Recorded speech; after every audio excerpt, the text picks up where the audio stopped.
Welcome to the Flip Your Script podcast. I'm Kristi Piehl. When you think of Southern cooking, what comes to mind? Fried food, gravy, comfort food?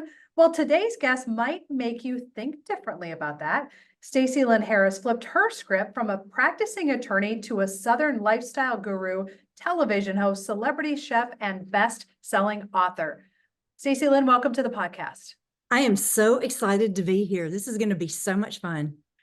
So you made a pretty significant shift. I mean, there's the career shift, but then there's also the way that you think about food that's a shift. So let's start with the career.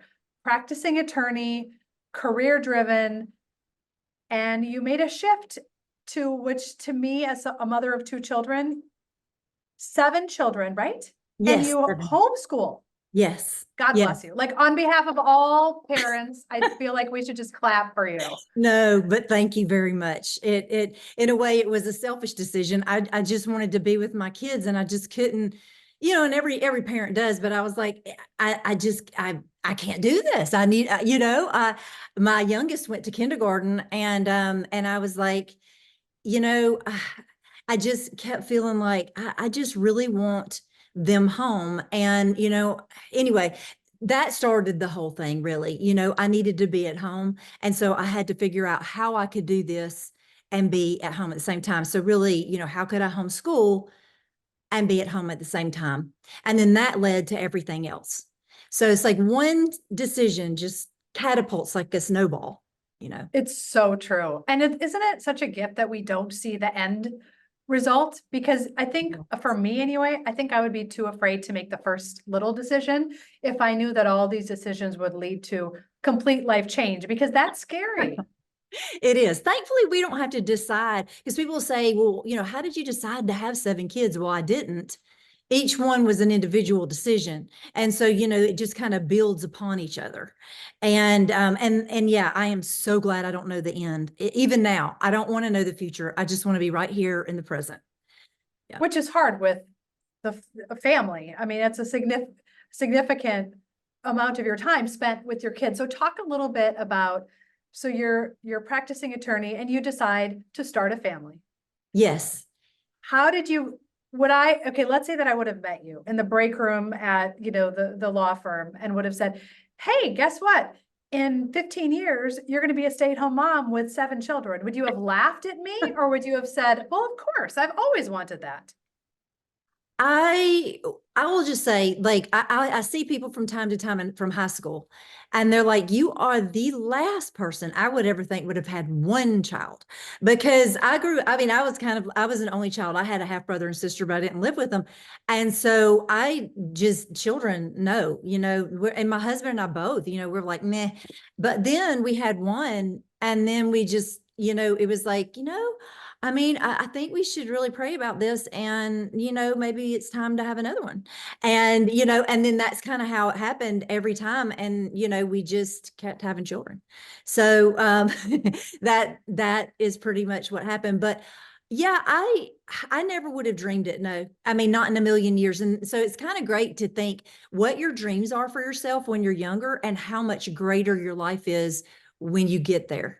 And it's so different, but so amazing, and way beyond anything I could ever dream up.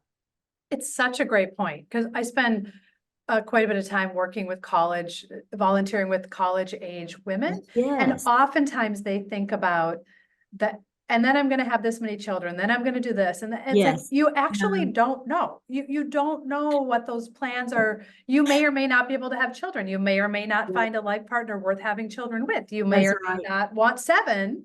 Yes. It's really hard to take that, to think so far in the future, when the decision right in front of you is, what should I major in? Or should I go to college? Or where should I live? Those are different kinds of decisions that really can't be informed by the 10-year, 20-year out goal, because we just don't know. We don't, do we? We don't.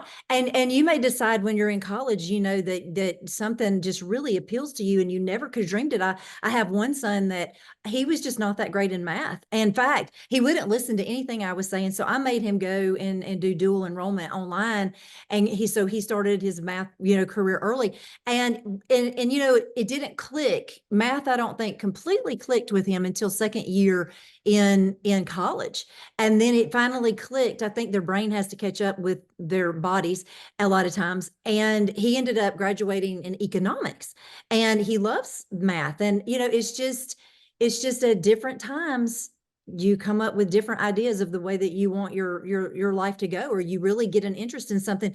For me, writing, I hated it. I had such a block, all in high school. I didn't make the best grades. I mean, in my class, I mean, I made B's, but all of these genius people around me making A's. And I'm like, how are you people doing this? And I could not even get a sentence out on the paper. And now that's what I do.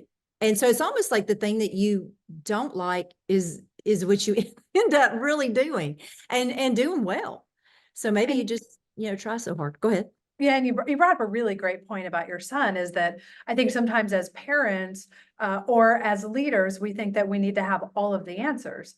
And there's a lot of wisdom in acknowledging, okay, I don't have everything that this person needs. I'm going to go find someone else, because perhaps hearing it from Yes. someone else may shape it in a way that they then can comprehend or enjoy or understand. Yes. So I think a Yes. lot of parents beat themselves up over, I failed. It's like, no, asking for help from someone else is a win, not a failure. Oh, totally. 100%. And I mean, if I can't teach them something, then I'll try to get Scott to teach them something. And then the older kids can teach the younger ones. And, you know, I've been watching that a lot since now my youngest is 14. So, her relationship with her brothers and sisters, sometimes you know, I don't really get jealous because I think it's the greatest thing ever. But I think, gosh, why did she not come to me for that? But they all go to each other for different things that they're all gifted in, and everybody's gifted in different stuff, and there's a plethora of people and information out there that they can gather from a lot of people but me. So, Well, a lot of people and you. and I'm going to me say in and addition. you. Yes. So you homeschooled the children, and you mentioned that you took on writing as Yes. a new passion. How did that come about? Well, my husband is an avid hunter. Avid. I mean, I'm talking about like Daniel Boone, you know, it doesn't even measure up to my husband. I mean, as far as the hunting passion goes. So it was just absolutely 100% amazing that he I that this all occurred. So my children like to hunt and like to fish, and I did, but I didn't just love it. So the way that I could join in with my family in that was to cook the food. So I began trying to find ways to cook wild game. That's how all of this started. And I had to do a lot of research on that. There wasn't a whole lot of good recipes out there. There weren't a lot. I did not really love wild game.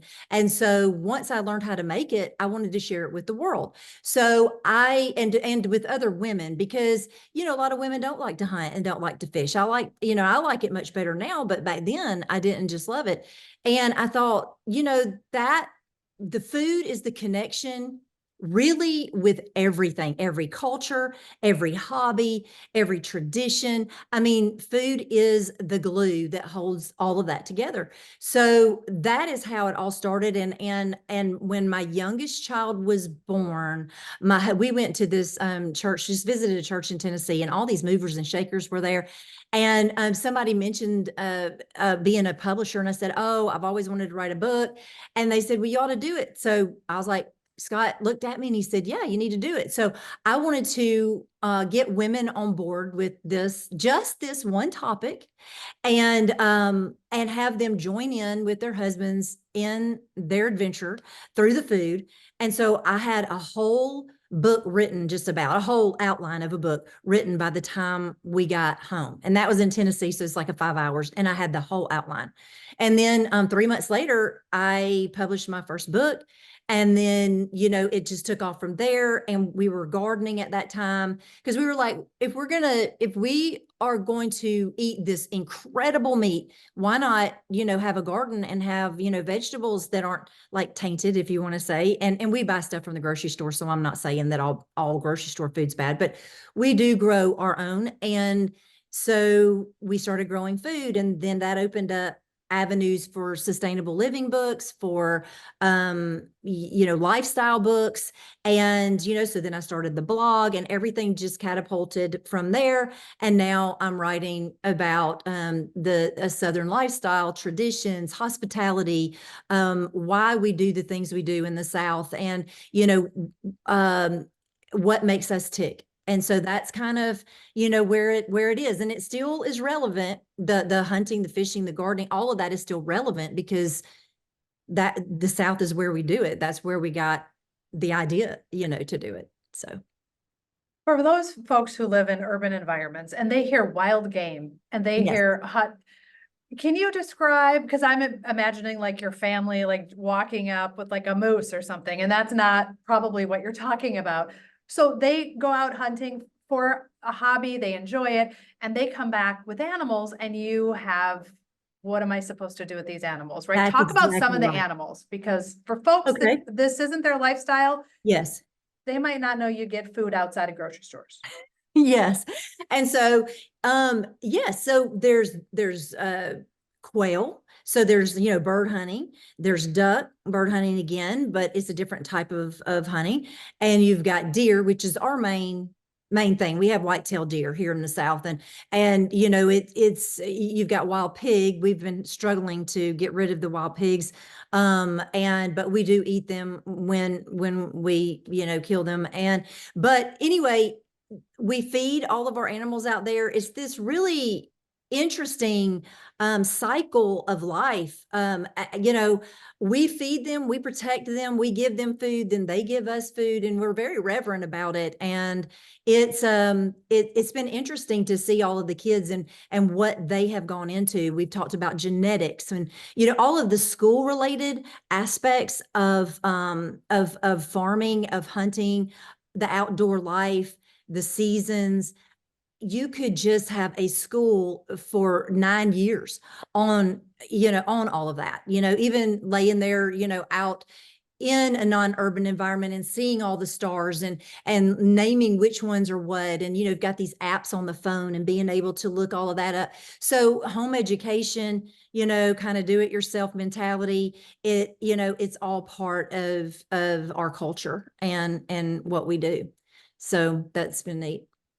There's so many conversations now about sustainable living, and there are more and more documentaries about, you know, what's happening with the large commercial farms and the not environmental damage and how that kind of food isn't always good for us. And when we go to the grocery store, we don't know what we're getting always, and then we don't know how to cook it. And so your, you know, movement and the Yes. conversations you're having also play into that conversation, which is just continues to take steam across the country as we know more and more about what's happening to the food that we eat. And we understand that the food that we eat impacts our own bodies and our own health and can shorten our lifespans and it can impact how our brains work. And you Yes. were onto that kind of before the national conversation. Yes, yes. Yeah, you know, it was out there before, but it's ever so much out there now. I mean, and the information that you can get now online is just incredible. And a lot of the food practices are not very sound, but I won't say that the FDA and the, you know, the Food Administration, that they don't do a good job. I mean, they do a good job. I wish that, you know, it wasn't regulated quite as much because people could get whole milk and, you know, without having to have it pasteurized. And as long as you know what you're doing, as long as you're taking care of it, as long as the people are doing everything right, it's very healthy. And so there's a lot of things like that people that have their own cows, if they have land or whatever, can do. But I think there's a balance, and this book really brought that balance, I feel like, into things, because I do traditional Southern cooking in this, and I've got like I could do organic beef if you wanted to, but you know, I've got regular beef in here. Or domesticated beef. And I do prefer the organic, but you know what? To me, it's more about the relationships. That also is part of our mental health and our health just as much as eating the right food.